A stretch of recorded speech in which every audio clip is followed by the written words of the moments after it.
Once upon a time, there was a king. One day, he visited a jail and saw a prisoner who was in jail for so many years. King felt very compassionate and told the prisoner, I will immediately release you from the prison, but on one condition. The jail doors will be opened for you, but your eyes will be blindfolded. If you can exit from the prison doors in next 10 minutes, you are free for whole life. The prisoner was so excited that finally the time has come for his release. He thanked the king wholeheartedly for giving him an opportunity.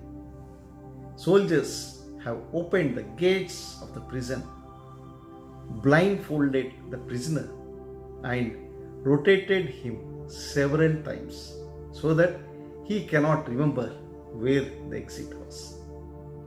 Our blindfolded friend, who was very intelligent, or he thought so, started moving towards the open gate by holding the walls of the prison. As he was very close to the exit, suddenly one fly sat on his nose.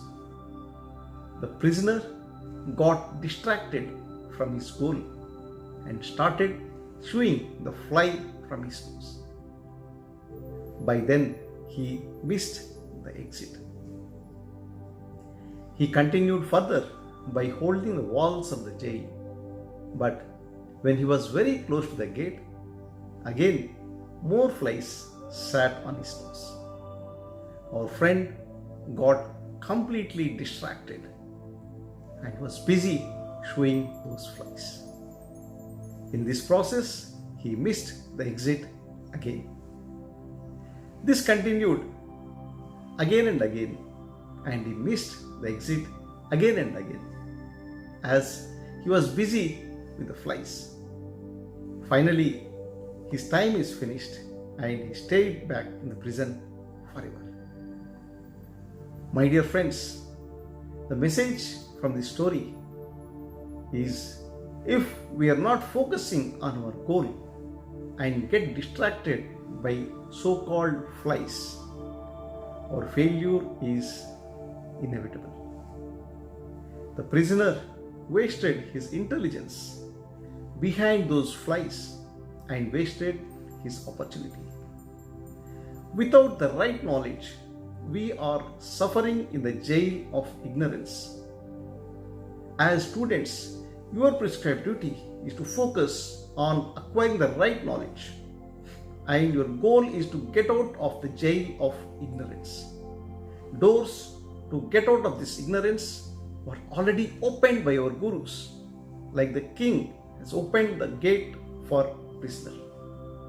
Instead of just getting out of the opened gates, if we get distracted by temporary pleasures of social media, television, Netflix, YouTube, Twitter, our failure is inevitable. Every one of us has a prescribed duty to perform. What if your mother ignores her prescribed duty to cook for you? What if your father ignores his prescribed duty to give you the right education? What if the sun god fails in his prescribed duty for few days? Similarly, you as a student have your own prescribed duty. Don't get allured by the distractions of internet, television, social media and all.